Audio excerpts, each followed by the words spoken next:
Oh, hey there. In this new ongoing series, I want to talk about Deno. Or is it Deno? Or Deno? I don't know. Take your pick. Deno is a JavaScript runtime, just like Node. Actually, Ryan Dahl, the creator of Node, initialized the Deno project. Maybe you noticed that Deno is an anagram for Node.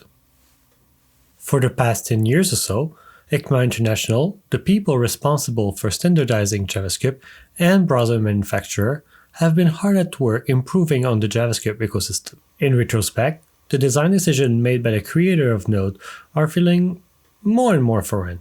That's what Ryan said during a presentation in 2018.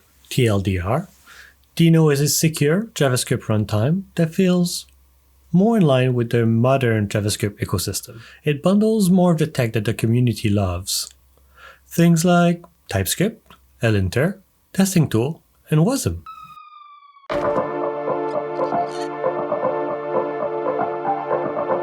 This video is sponsored by, well, no one. Now, I want to go over what makes Deno different than Node. The first thing, which might be shocking if you're coming from Node, is ES module. That is, importing file instead of requiring file. I know you're going to say, Node has ES modules too, which is stable since version 15, but Node doesn't accept full URL as a target. Every file has to be downloaded locally, usually via npm. I think it's good that Deno implemented module fetching like the browsers do. It makes for a more consistent code base, and is the first step toward portable code. With this feature, you can decentralize module registries. You can either import from a local file, host the file yourself, or use a third-party registry like nest.land or DenoX. Next up is the Web Platform API. When it makes sense, the Deno team implements API using the Whataburger specs. That means that things like fetch, WebSocket, and workers are available out of the box. These kind of effort helps bridge the gap between server code and browser code, making it possible to write code that works everywhere. Next on the list is it TypeScript compatible. Baby, don't hurt me no more. You heard that right. Deno is a polyglot. In the same project, you can have JavaScript file and TypeScript file without any extra step. No Babel, no Webpack, no nothing else. Considering the ceiling-shattering rise of TypeScript in recent years, having TypeScript as a first citizen format is a game changer that's surely going to make a lot of developers' life much easier. Have you ever worried that the Node module might be spying on you? Uploading your browser history? Or stealing your Bitcoin for the 4th time? Enter the Permission API. Straight from the CLI, you can specify if a program can read or write to local file or make a network request. The rules can be pretty granular, which should give you peace of mind when running code you found on the internet, but also it'll let your user know that they can trust your module. Remember when I told you that Deno was a polyglot? Well, Deno can also execute WebAssembly module. Through WASM, Deno can execute code from any language that can be compiled down to the binary bytecode format. Support for this is fairly common in languages like C, C++, and Rust. That feature makes it possible to port existing libraries with close to native performance. Last but not least is the Deno community. The Deno community is very active and very helpful. Most of the action happened on the official Discord server. If you're curious about Deno and haven't yet, I highly recommend that you join the server. There is an invitation link in the description of this video. Alright, with all of this covered, I think it would be great to see Deno in action. In this demo, I will cover how to run file and test in Deno, how to make HTTP requests, and how to write to the file system. During this session, I will assume that you have a basic understanding of JavaScript and its ecosystem. If you have any question, don't hesitate to write them down in the comment section below. So, to get started, I created a file named simply users.ts. And on this file, I'm going to create a function that is going to get us a user. So to do this, our user is going to come from a third-party API. So over HTTP, So we're just going to use the fetch command. The fetch command is a standard web API, so you can go find documentation about it pretty easily.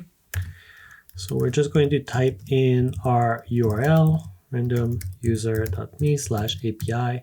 So this tool, random user, is just going to return a user object to us.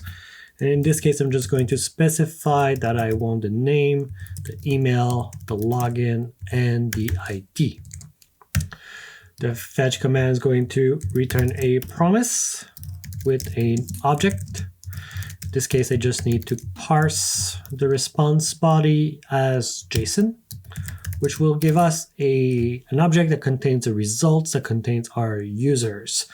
So let's just destructure this. Go away. Let's just destructure this. Results is an array of users, and I want the first user, which I'm going to return. Like this. Now, because this is a TypeScript file, I can specify an interface that's going to be used to define what a user is. So a user has a name, which is a string, has an email, which is a string, and has a login that has a UUID property, which is also a string. So this is not a TypeScript course, so I'm not going to go into the detail, but you can see how this kind of defines what a user should be shaped like. And in this case, we're only going to say that my function, my getUser function, is going to return a promise containing my user. All right, so from this, now we have a nice function. I'm going to create a test suite for it. So just going to create a new file, call it userstest.ts. And here we're going to first import our getUser function from our users file. And now to write our first test, we're going to use the test function from the Deno namespace. So Deno test, this function takes two arguments. The first argument is a name for our function, and the second argument is going to be the function to execute for our test. So the name is simply going to be getUser, and we're just going to add our function. So the first thing we'll do is run our getUser function, but this one returns a promise. So for the sake of simplicity, we'll make this function here async so we can await our user. So now we have a user, so we can start writing assertion for our test. To do this, I will use the assertion module from the Deno standard library. So here I can put the full URL of the assertion module so I can get access to the assert function. So assert takes an expression that should be truthy or falsy. So we're just going to write type of user should be an object, and give us a little message to be displayed if this doesn't turn out to be true, right? And then we can maybe also assert that it has a name.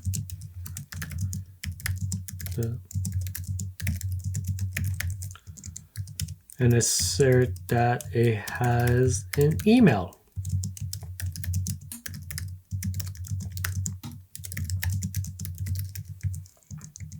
So when we're ready to run this test, we're simply going to bring up our terminal and type the Deno test command targeting our test file, like such.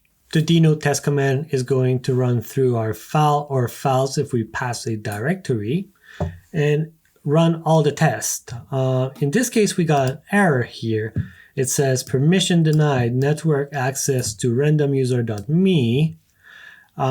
So This is because we remember we talked about the permission API earlier.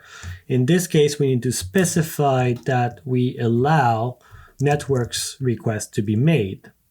So we're going to say Deno test allow net, and we'll specify the domain that we're allowing. So Deno test allow user net random user.me. All right, so let's try this again. And now, sure enough, our test all returns green. We're happy, everything works. And a nifty feature of the Deno test runner is that it will also detect leakage. So if, for example, we had a promise that never resolves, or the test finished before a resolve, this will trigger a warning of possible leakage. Just to show this off, I'll just write this test that's simply called getUser. We're not awaiting it. We're not waiting for it or anything. So obviously that's a leak. So we'll simply run the Deno test command again and see that we have an error saying that a test case is leaking, and make sure to await all promise return from the Deno API. This is very useful to catch potential bugs, situation where you're running some function that are async. We're not awaiting them properly. Maybe therefore we're missing a potential error that was shown or something like that. So it's a good practice to resolve these leaked tests. So for our purpose right now, we're going to remove this and move on to work on our CLI, right? So remember, our goal is to have a command that we can run to generate dummy users. So I'm just going to create a new file. I'm going to call CLI.ts. So in this file, we're going to write a function that will call our API to fetch a user, and then simply write it to the local file system as a JSON file.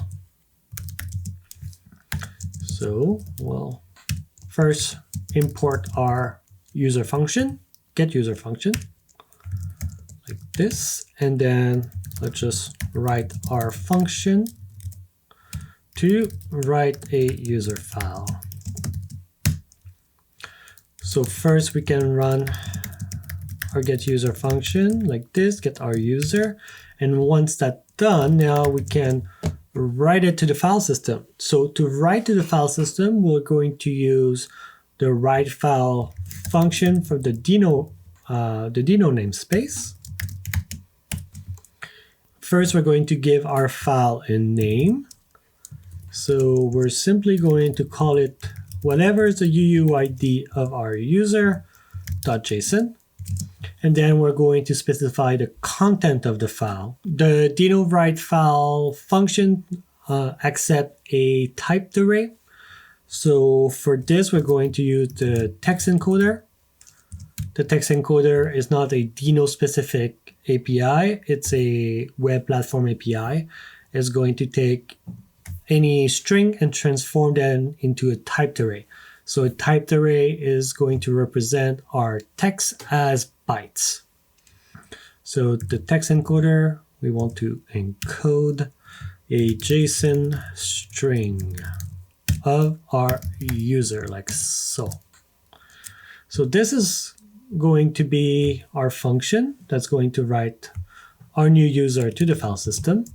So what we want now is simply to run our write user file function every time that we run the CLI file.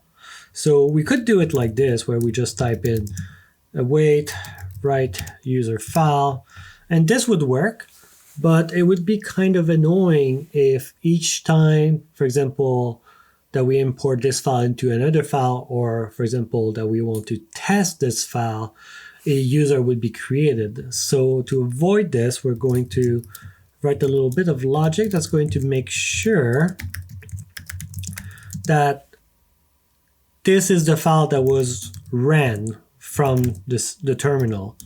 So this is going to make sure that the file that was ran from the terminal is the same as this file. So in this case, only in this case, we're going to execute our function. And here we can write a little something to the console, make it clean and neat. Like this, generating a new user.